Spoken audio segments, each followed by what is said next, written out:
Hello everyone. तो आज की वीडियो में स्लीवलेस पैडेड ब्लाउज़ की कटिंग और स्टिचिंग बताने वाली हूँ, बहुत ही आसान तरीके से बैक नेक डिज़ाइन के साथ। तो चलिए इसकी कटिंग करते हैं। तो ये मेरे पास ब्रोकेट का फैब्रिक है जो कि 70 सेंटीमीटर है, लेकिन इसकी विड्थ जो है ना 1.25 मीटर के करीब है। तो चलिए इसकी कटिंग करते हैं। ये लाइनिंग का फैब्रिक है। लाइनिंग का फैब्रिक थोड़ा सा अलग कलर का है, बट ये ब्रोकेट का फैब्रिक है, इस पर चल जाएगा, मोटा फैब्रिक है।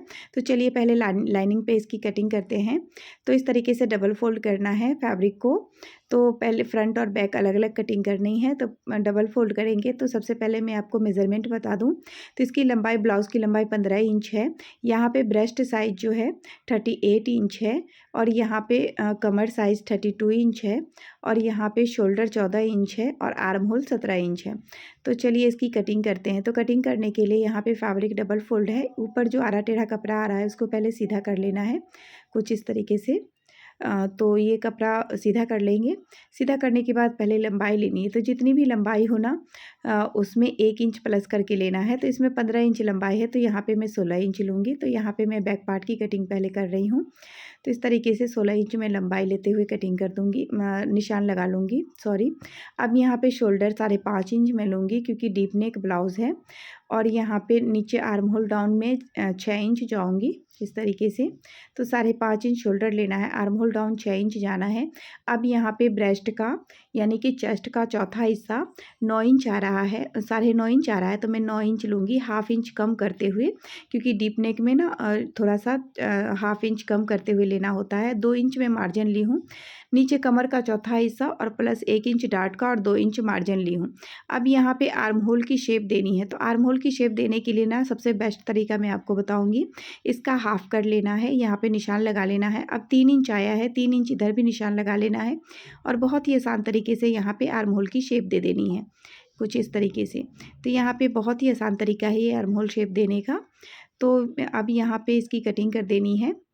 तो ये बैक पार्ट है। अब फ्रंट पार्ट की कटिंग करनी है। तो फ्रंट पार्ट भी बहुत ही आसान तरीका है। फ्रंट पार्ट में भी ज़्यादा हमें कुछ नहीं करना, सिर्फ चौड़ाई, डार्ट की चौड़ाई बढ़ानी है कमर साइड में।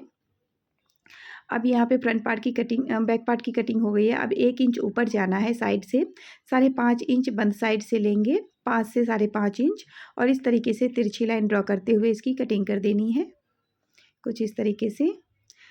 तो यहाँ पे बैक पार्ट की कटिंग हो गई है। अब फ्रंट पार्ट की कटिंग करते हैं। तो फ्रंट पार्ट के लिए डबल फोल्ड में मैं फैब्रिक रखी हूँ। अब अगर फ्रंट ओपन करेंगे तो इस तरीके से भी आप कटिंग कर सकते हैं, तो कपड़ा आपका बच जाएगा। तो यहाँ पे मैं फ्रंट ओपन नहीं बना रही हूँ, इस तरीके से अब मैं इसकी कटिंग करूँगी। तो यहाँ पे रखते हुए मैं इसकी कटिंग कर देनी है। सेम सिंपल से, जैसे फ्रंट है वैसे ही हमें बैक को, जैसे बैक है वैसे ही हमें फ्रंट को ड्रॉ कर देना है, कुछ इस तरीके से मैं ड्रॉ कर दूँगी यहाँ पे। तो आर्म होल की छटाई इसमें मैं नहीं करूँगी। अगर आप आर्म होल की छटाई करना चाहते हैं तो इस तरीके से बॉक्स बनाने के बाद आप यहाँ पे फ्रंट आर्म होल की छटाई कर सकते हैं फ्रंट पार्ट में। बट मैं यहाँ पे स्लीवलेस ब्लाउज है, तो इसलिए आर्म होल की छटाई नहीं करूँगी। मुझे ना पूरा शोल्डर कवर चाहिए, इस वजह से मैं आर्म होल की छटाई यहाँ पे नहीं करूँगी। सेम बैक के हिसाब से ही मैं कटिंग करूँगी। अब यहाँ पे लाइन ड्रॉ कर दी हूँ। उसके बाद यहाँ पे कमर का चौथा हिस्सा लूँगी, और प्लस 3 इंच में डार्ट का लूँगी, और 2 इंच मार्जिन का लूँगी, क्योंकि कमर के साइड ना फ्रंट साइड में 3 इंच डार्ट का रहता है। तो बस यही हमें एक्स्ट्रा लेना होता है। अब यहाँ 5.5 इंच बंद साइड से ली हूँ, एक इंच ऊपर लेते हुए यहाँ पे शेप दे देनी है और इसकी कटिंग कर देनी है। तो ये फ्रंट पार्ट की भी कटिंग हो गई है। तो यहाँ पे फ्रंट पार्ट की भी कटिंग हो गई है। तो ये फ्रंट और बैक की कटिंग हो गई है। अब इसकी लाइन मेन फैब्रिक पे कट करना है। तो मेन फैब्रिक पे इस तरीके से मैं रखूँगी, और मेन फैब्रिक पे भी कट कर दूँगी। इस तरीके से मेन फैब्रिक पे रखते हुए कट कर देना है। तो फ्रंट और बैक कटिंग हो गया। अब साइड में जो फैब्रिक बचा है ना, इसके लिए मैं बैक साइड में जो डिज़ाइन बनाऊंगी उसके लिए पट्टी के लिए मैं फैब्रिक को यहाँ पे कट कर लेती हूँ। तो जो जितना चौड़ा बच रहा है, 5 इंच चौड़ा बच रहा है, और लंबाई में ना 26 इंच आ रही है। तो इस तरीके से 2 पट्टी निकल जाएगी बैक डिज़ाइन के लिए। तो चलिए अब इसकी स्टिचिंग करते हैं। तो यहाँ पे स्टिचिंग के लिए सबसे पहले मैं फ्रंट पार्ट रेडी करूँगी। तो फ्रंट पार्ट रेडी करने के लिए सबसे पहले मैं यहाँ पे डाट डालूँगी। तो ये ब्लाउज़ में ना यहाँ पे मैं 2 डाट का ही ब्लाउज़ बनाऊँगी। तो यहाँ पे ऊपर से 10.5 इंच पे मैं निशान लगाऊँगी। 10.5 इंच के बाद ना ये बंद साइड से 4 इंच पे निशान लगाऊँगी।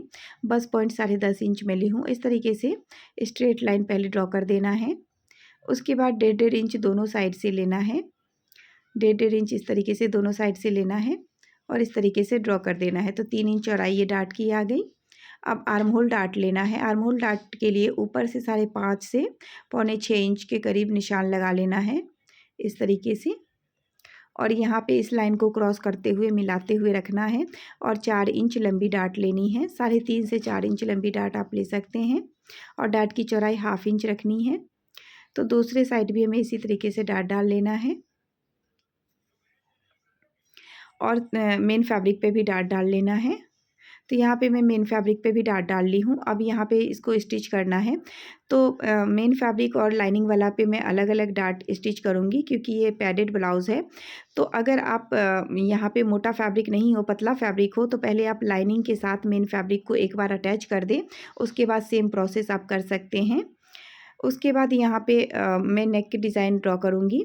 तो फ्रंट नेक यहाँ पे मैं ड्रॉ करूँगी डाट डालने के बाद। तो फ्रंट नेक ड्रॉ करने के लिए सबसे पहले नेक की गहराई में 7 इंच लूँगी इस तरीके से। नेक की चौड़ाई यहाँ पे मैं 2 इंच रखूँगी। नेक की चौड़ाई 2 इंच रखनी है। इस तरीके से बॉक्स बना लेना है। उसके बाद 2 इंच ऊपर जाना है। 2 इंच ऊपर जाना है, 1 इंच अंदर की तरफ लेना है और यहाँ पे स्वीट हार्ट नेक की शेप दे देनी है कुछ इस तरीके से। तो इसको डार्क कर लेना है ताकि दूसरी तरफ भी हमें इसको इस तरीके से टैप करने पे लाइन ड्रॉ हो जाएगा। इस तरीके से दूसरी तरफ भी यहाँ पे लाइन ड्रॉ हो चुका है। अगर आपका फैब्रिक पतला हो ब्लाउज का तो पहले एक बार लाइनिंग के साथ अटैच कर ले मेन फैब्रिक को। उसके बाद ये लाइनिंग वाले पे ये आप लाइन ड्रॉ करें, नेक ड्रॉ करें। अब यहाँ पे मैं पैड अटैच कर रही हूँ। तो यहाँ पे इस तरीके से डाट का जो नोक है वहाँ पे हमें इस पैड को अटैच कर देना है इस तरीके से। जिस तरफ से हमें डाट का जो बैक साइड है उस तरफ से हमें पैड को अटैच करना है कुछ इस तरीके से। पहले सेंटर में अटैच कर लेना है, उसके बाद चारों तरफ से इसकी सिलाई लगेगी पैड के। तो दोनों पैड को मैं अटैच कर ली हूँ सेंटर से। अब यहाँ पे चारों तरफ से मैं पूरे राउंड में सिलाई लगा दूँगी। तो यहाँ पे ब्रोकेट का मोटा फैब्रिक है इसलिए मैं उसमें लाइनिंग अटैच नहीं की हूँ। इस तरीके से देख सकते हो फिनिशिंग के साथ यहाँ पे पैड अटैच हो गया है। अब यहाँ नेक बनाने के लिए इसको इसके ऊपर रखना है, लाइनिंग वाले फैब्रिक को सीधे पल्ले पर। और यहाँ पे जैसे जैसे लाइन ड्रॉ किया हुआ है ठीक उसी तरीके से हमें स्टिच करना है। तो यहाँ पे बीच सेंटर में मैं पहले पिन अटैच कर ली हूँ, चाहो तो आप कच्ची सिलाई लगा सकते हो। अब यहाँ जैसे जैसे लाइन ड्रॉ किया हुआ है ठीक उसी पे हमें स्टिच कर देना है। तो बहुत ही आसान तरीका है यहाँ पे ये नेक बनाने का बिना बुकरम का। अब यहाँ पे आर्म होल साइड में भी हमें स्टिच कर लेना है, सिलाई लगा लेनी है दोनों तरफ। उसके बाद इसको पलटना है। अब स्टिच लगने के बाद ना अब यहाँ पे एक्स्ट्रा फैब्रिक, बीच का एक्स्ट्रा फैब्रिक कट कर देना है। इस तरीके से थोड़ा थोड़ा छोड़ते हुए फैब्रिक को कट कर देना है। बीच में कट लगा देना है तीनों कोनों पे। कट लगाने के बाद इसको बैक की तरफ पलट लेना है इस तरीके से। यहाँ पे बैक की तरफ पलट लेना है। उसके बाद ऊपर से टॉप स्टिच लगा लेनी है। टॉप स्टिच लगाने के बाद लाइनिंग के साथ इसको अटैच कर देना है तीनों तरफ से। यहाँ पे मैं लेस बारीक वाली नेक पे लगा दी हूँ गोल्डन कलर की। तो ये फ्रंट पार्ट रेडी हो गया है। अब बैक पार्ट पे डिज़ाइन डालेंगे। तो यहाँ पे बैक पार्ट बनाने के लिए साइड में जो 1 इंच डार्ट का मैं ली थी उसको मैं साइड से कट कर दूँगी क्योंकि इसमें इस डिज़ाइन में ना डार्ट की ज़रूरत नहीं थी, मुझे ध्यान नहीं था इसलिए मैं डार्ट ले ली थी। अब इसको कट कर ली हूँ। अब बैक नेक डिज़ाइन बनाने के लिए 11 इंच पे 11 इंच पे मार्क करूँगी। चौड़ाई में 2 इंच लूँगी, गहराई में 11 इंच और हल्का सा V shape, round V shape देते हुए यहाँ पर शेप दे देना है राउंड में वी शेप की इस तरीके से। अब साइड से ना 4 इंच पे निशान लगाना है कुछ इस तरीके से। 4 इंच पे निशान लगाने के बाद यहाँ पे इस तरीके से शेप दे देना है। अब इसको डार्क कर लेना है ताकि दूसरी तरफ ये टैप हो सके, और टैप करने के बाद ये मार्क हो सके।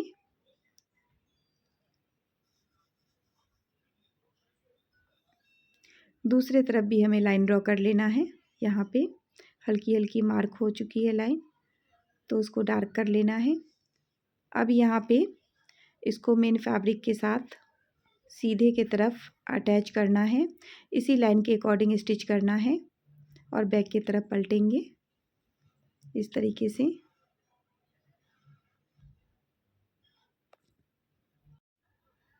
लाइन के अकॉर्डिंग स्टिच करते जाना है दूसरी तरफ से भी।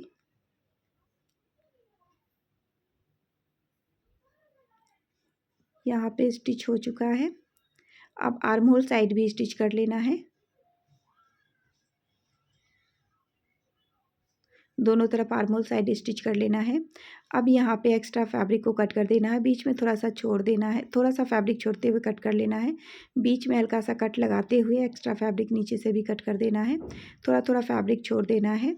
अब इसको पलटना है, तो पलटने से पहले मैं यहाँ पे शोल्डर अटैच करूँगी। इस तरीके से इसको पलटेंगे तो अंडर ग्राउंड शोल्डर में स्टिच करूँगी, तो यहाँ पे अटैच करूँगी, तो इसलिए मैं पहले पलटूँगी नहीं। अब यहाँ पे साइड से फ्रंट वाले पार्ट को इसके बीच से निकालेंगे, लाइनिंग और मेन फैब्रिक से ऊपर शोल्डर एक तरफ, और निकालेंगे। यहाँ पे मिलाते हुए शोल्डर अटैच करना है। तो यहाँ पे शोल्डर को स्टिच कर लेना है ऊपर, तो ये अंदर ग्राउंड शोल्डर स्टिच हो जाएगा बहुत ही फिनिशिंग के साथ। अब दूसरी तरफ हमें दूसरे वाले पार्ट को इसके बीच से निकालना है, दूसरे शोल्डर को इस तरीके से।